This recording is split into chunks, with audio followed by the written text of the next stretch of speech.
हमेशा सुना गया कि गुरु की सन्निधि में गए हैं तब गुरु ने गोविंद के दर्शन कराए हैं, पर कबीरदास जी के साथ अद्भुत लीला हुई कि गोविंद ने आकर के गुरु का परिचय दिलाया है। गोविंद ने आकर के बताया कि तुम्हारे गुरु कौन है। कबीरदास जी रोने लगे गुरु की याद में। आज माँ ने डांटा कबीर को, क्यों? अरे बड़ी बड़ी ज्ञान की बातें करता है, जब हम पैदा हुए जग हंसे हम रोए, ऐसी करनी कर चलो हम हंसे जग रोए, बड़ी बड़ी बातें करता था, अब रो रहा है बैठा बैठा, क्यों रोता है? तो कबीरदास जी बोले, इसलिए रो रहा हूं क्योंकि रोने से जिद पूरी होती है। मैं ठाकुर जी को अपने माता पिता मान करके उनसे रो रहा हूं। संसार का बालक किसी वस्तु के लिए रोता है, खिलौने के लिए रोता है, मैं गुरु के लिए ठाकुर जी से रो रहा हूं कि मुझे गुरु बताओ, मेरे गुरु कौन है। इतना रोए कबीरदास कि आधी रात में आकाशवाणी करके ठाकुर जी को बोलना पड़ा। आकाशवाणी हुई आकाश से, अति ही गंभीर मति सरस कबीर हियो, लियो भक्ति भाव जाति पाति सब टारिये। छोटी सी अवस्था में अति गंभीर हैं कबीरदास। भाई न भवानी देह तिलक रमानी, करो करो गुरु रामानंद गरे माल धारिये। देखे नहीं मुख मेरो मानिके मले छमो को, जात नान गंगा कहीं मगतन डारिये। रजनी के शेष में आवेश सो चलत आप, परे पग राम कहे मंत्र सो विचारिये। ऐसी गुरु दीक्षा किसी की नहीं हुई होगी जैसी कबीरदास जी की हुई। ध्यान से सुनो, आकाशवाणी हुई, किसी को सुनाई नहीं दी, केवल कबीरदास जी को सुनाई दे रही है। बंधु, आकाशवाणी आज भी होती है। कभी कभी जब आप परम धार्मिक हो जाते हैं, परम सात्विक हो जाते हैं, परम निर्वैर निर्गुण हो जाते हैं, तो एकांत में जब आप बैठते हैं तब आपके मन में ऐसे विचार उत्पन्न होते हैं जो आपने कभी सुने नहीं, कभी कहे नहीं, कभी बोले नहीं। वो आकाशवाणी है, ठाकुर जी आज्ञा देते हैं। ठाकुर जी ही आपको आकर के कहते हैं कि तुम ऐसा करो। आपके मन में घर बनाने की इच्छा हुई, ये आकाशवाणी नहीं है। आपके मन में ब्याह करने की इच्छा हुई, ये आकाशवाणी नहीं है। आपके मन में कुछ धन कमाने की इच्छा हुई, ये आकाशवाणी नहीं है। पर इन सब संसार के विचार व्यवहार के बीच में आपके चित्त में कोई परम धर्म करने की इच्छा हो जाए, ऐसा करना चाहिए, ये आकाशवाणी है। खूब धन हो गया, घर बना लिया, गाड़ी खरीद ली, प्रॉपर्टियां खरीद ली, दुकानें बना ली, ऑफिसेस बना लिए, लेकिन धन अभी भी बहुत है। तो मन में बात आई, चलो कहीं एक आश्रम बनाते हैं जहां संत सेवा हो सके। अपना नाम नहीं देंगे उसमें, अपने प्रचार के लिए धर्म का कार्य कर रहे हो, वो भी आकाशवाणी नहीं है। मेरा नाम ना आवे लेकिन मेरी सेवा से कुछ परोपकार हो जाए, ये आकाशवाणी। मन में आधी रात बैठे थे और इच्छा प्रकट हो गई कि चलो तिरुपति बालाजी, मन तड़प रहा है दर्शन करने के लिए, ये आकाशवाणी है। ठाकुर जी तड़प रहे हैं आपको देखने के लिए। मन में इच्छा हो गई। हर बार तो गाड़ी से गए हैं ऊपर तिरुमला, अब की बार पैदल जाएंगे, और पैदल चल करके उत्साह में हंसते खेलते नाचते गाते हुए, ये आकाशवाणी है। आज तक कभी एकादशी का व्रत नहीं किया, लेकिन अचानक मन में इच्छा हो गई कि अब एकादशी करनी है।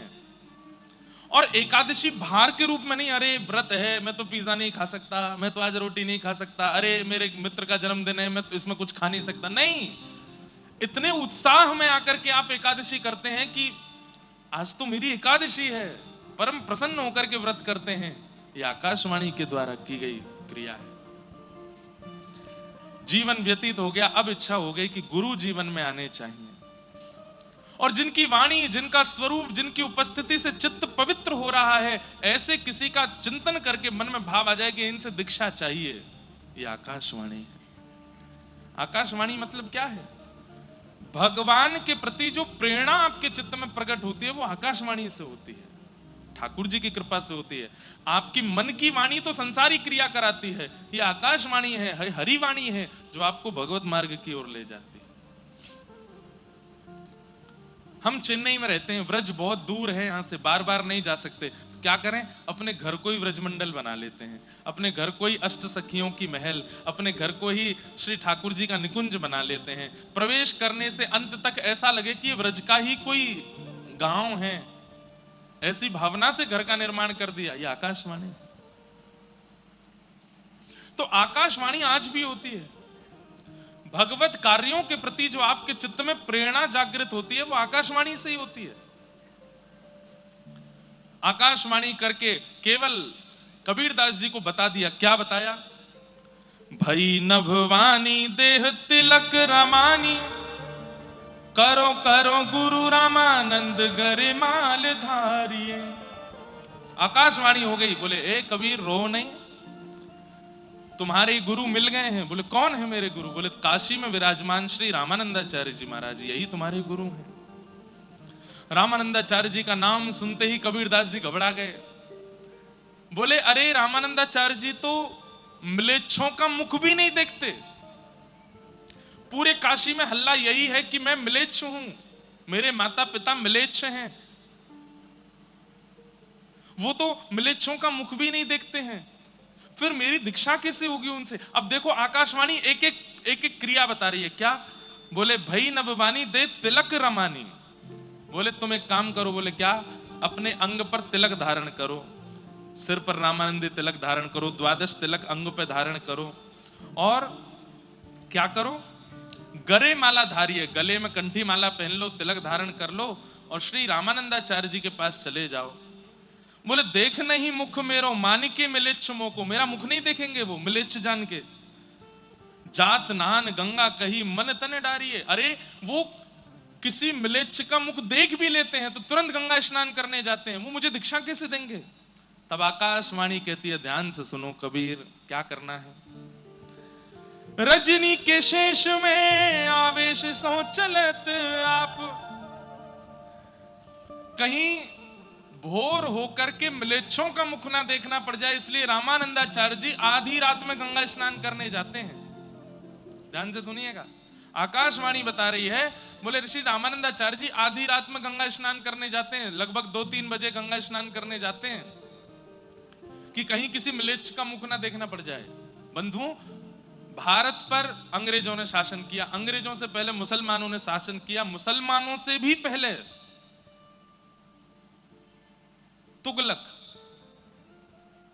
तुगलकों ने शासन किया भारत के ऊपर। आज हम लोगों की जो स्थिति इतनी, चाहे इकोनॉमी के रूप में हो, चाहे हमारे व्यवहार के रूप में हो, चाहे आज अब तो भारत ग्रोइंग कंट्री बनता जा रहा है दिन ब दिन, पर हमारी इतनी बुरी स्थिति की किसने? शासन इतना किया है भारत के ऊपर, ऐसे ऐसे आक्रांताओं ने। श्री रामानंदाचार्य जी के चरित्र में आता है कि अगर रामानंदाचार्य जी पृथ्वी पर नहीं आते तो भारत की दशा आज जो है इससे भी ज्यादा बुरी हो गई होती। क्यों? म्लेच्छों को, तुगलकों को जितना इन्होंने परिवर्तित किया, जितना इन्होंने ज्ञान दिया, जितना इन्होंने भगाया भारत से, उतना कोई आचार्य नहीं भगा पाए। इसलिए रामानंदाचार्य जी बड़े पूजनीय हैं। सब आचार्य पूजनीय, साक्षात राम जी ही रामानंदाचार्य जी के रूप में आए। तो बोले कि वो सुबह स्नान नहीं करते हैं गंगा जी में, रात में स्नान करने जाते हैं, कहीं म्लेच्छों का मुख ना देखना पड़ जाए। इसलिए तुम क्या करो? बोले क्या करूं? बोले जहां रामानंदाचार्य जी रहते हैं वहां से गंगा जी के नीचे उतरने वाली घाट की जो सीढ़ियां हैं वहीं पे सो जाओ और उल्टे सो जाना, लेट जाना। जैसे ही वो नीचे उतरेंगे उनका चरण तुम्हारे अंग पर पड़ेगा और उनके मुख से जो शब्द निकलेगा उसी को गुरु मंत्र मान लेना, हो जाएगी तुम्हारी दीक्षा। रजनी के शेष में आवेश सो चलत आप, पैर पग राम कही मंत्र सो विचारी है। देरी मत करो, जल्दी करो। आधी रात का समय, तुरंत श्री कबीरदास जी ने स्नान किया, 12 तिलक अपने अंग पर धारण किए, गले में कंठी माला पहन ली, जो गुरु प्रदान करते हैं वो अपने आप धारण कर लिया। पहुंच गए पंचगंगा घाट, जहां श्री रामानंदाचार्य जी निवास करते थे, और जहां से घाट के लिए नीचे सीढ़ियां जाती हैं वहीं जाकर के लेट गए। सीधे नहीं लेटे, पट्ट लेटे, उल्टे लेटे। क्यों? मेरा मुख देखेंगे तो कहीं म्लेच्छ जान करके अब शब्द ना बोल दें, इसलिए मुख नहीं दिखाऊंगा। लेट गए। रामानंदाचार्य जी निकले और बड़ी तीव्रता से जाते थे कि कहीं मैं स्नान करके लौटाऊं, इस बीच में कोई म्लेच्छ ना आ जाए।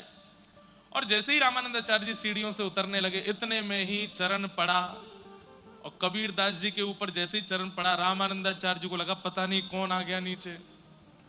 जोर से उछल करके चिल्लाने लगे, राम राम राम राम राम राम राम राम।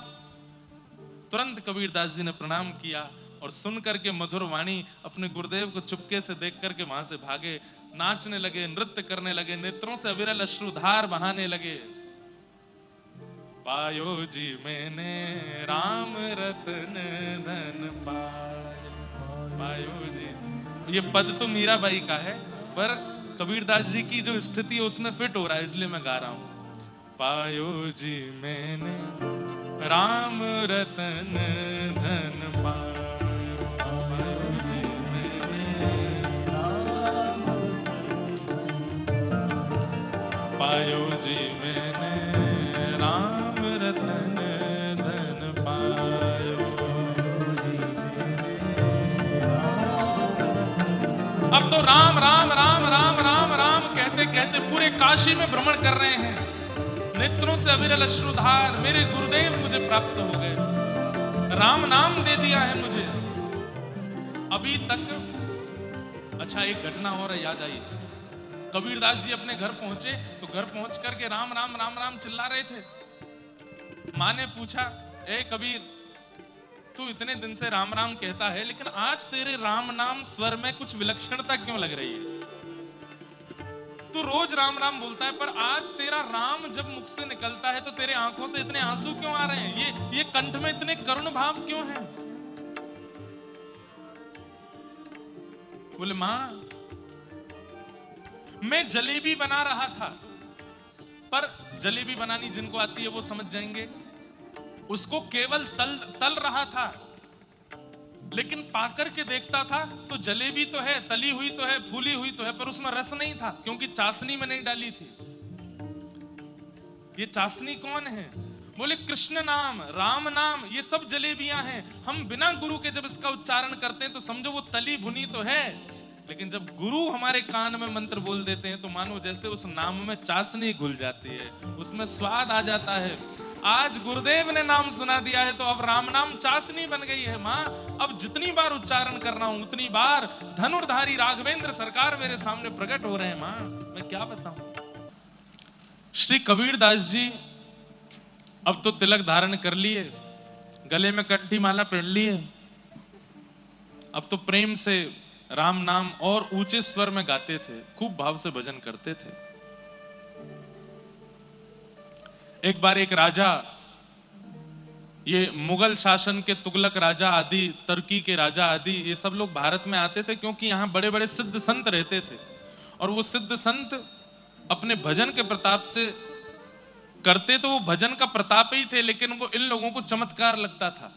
मरे हुए को जीवित कर देना, बिना धन के, बिना किसी के बड़े बड़े महल खड़े कर देना, ऐसे ऐसे सब क्रिया। सिद्धों की भूमि थी भारत, आज भी है, आज भी बड़े बड़े सिद्ध रहते हैं भारत में। तो ये सब लोग चमत्कार देखने के लिए आते थे भारत में। कबीरदास जी धीरे धीरे थोड़े बड़े हो गए, इनके ब्याह आदि भी हो गए। इनके एक पुत्री थी और एक पुत्र था। वे दोनों भी इनके वास्तविक पुत्र पुत्री नहीं थे। उनके विषय में भी कथा आती है कि एक बार एक राजा यहां पर चमत्कार देखने के लिए आया, तो राजा ऐसे नहीं कहते चमत्कार दिखाओ, कोई परिस्थिति बिगड़ी दिखती तो वहां ले जाके सिद्धों से बोलते कि इसको सही करके दिखाओ, नहीं तो हम तुमको मार देंगे। तो एक बालक, उसकी गंगा जी स्नान करते समय मृत्यु हो गई, और जैसे ही उसकी मृत्यु हुई तो मृत्यु के बाद में खूब वैद्यों ने भी प्रयास किए, बड़े बड़े लोगों ने आकर के उसको जीवित करने का प्रयास किया, कोई जीवित नहीं कर पाया। कबीरदास जी बड़े सिद्ध थे, नाम था इनका, तो राजा ने इनसे भी कहा कि बताओ, इसको जीवित करके दिखाओ, नहीं तो हम तुम्हारे प्राण हरण कर लेंगे। तो कबीरदास जी महाराज गए और जाकर के उस शव, फूल गया था पानी में उस बालक का शव, कबीरदास जी सामने खड़े होकर के बोले, राम नाम के प्रभाव से तुम जीवित हो जाओ। नहीं हुआ जीवित। काशी में भजनानंदियों के प्रभाव से तुम जीवित हो जाओ। नहीं हुआ जीवित। दो चार बातें और कहीं, उनसे जीवित हो जाओ। नहीं हुआ जीवित। अंत में कबीरदास जी बोल गए, मुझ कबीर के भजन के प्रभाव से जीवित हो जाओ। जैसे ही कहा तुरंत वो बालक जीवित हो गया, उठ करके बैठ गया। और देख करके महाराज सब लोग आश्चर्यचकित हो गए। कबीरदास जी भी बोले, वाह ठाकुर, क्या तुम्हारी लीला। मैंने कहा तुम्हारे नाम से जीवित हो जाओ, तो नहीं हुआ, मेरे नाम से जीवित कर दिया उसको। मानो ठाकुर जी परीक्षा ले रहे हैं, देखें कबीरदास को अपने ऊपर अभिमान होता है कि नहीं। पर नहीं, कबीरदास जी को अभिमान नहीं है। ऐसे ही उसको अपना पुत्र माना। एक राजा की पुत्री मारी गई, मर गई, उसको भी इन्होंने अपनी कहानी से जीवित कर दिया, तो फिर वही इनकी पुत्री हुई। ऐसे इनके दो, एक पुत्र एक पुत्री हुई। कबीरदास जी की साखी और दोहे पूरे विश्व को बड़े प्रसिद्ध हैं। परंतु एक बात कई लोगों के मन में आती है कि श्री कबीरदास जी महाराज वो केवल ज्ञान परख भक्त थे, भाव परख भक्त नहीं थे। मतलब जैसा मैंने कल बताया कि भक्तिमती मीराबाई, गोस्वामी तुलसीदास जी महाराज, सूरदास जी महाराज, कुंभन दास जी महाराज, ये सब ठाकुर जी के प्रेम स्वरूप के भक्त हैं। इन्होंने ठाकुर जी के यश को खूब गाया। कबीरदास जी ने ठाकुर जी का यश नहीं गाया, ठाकुर जी का नाम जपो, यही यश गाया। और कबीरदास जी की भक्ति में एक विशेष बात और है, बाकी के सब भक्त दूसरों को समझाते हैं, कबीरदास जी किसी को नहीं समझाते, खुद को समझाते हैं, अपने मन को ही समझाते रहते हैं। रे मन राम भजो, अपने ही मन को समझाया कबीरदास जी ने, दूसरों को नहीं समझाया।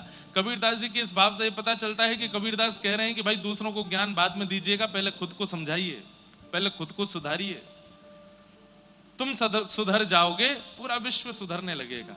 खुद को संभालो।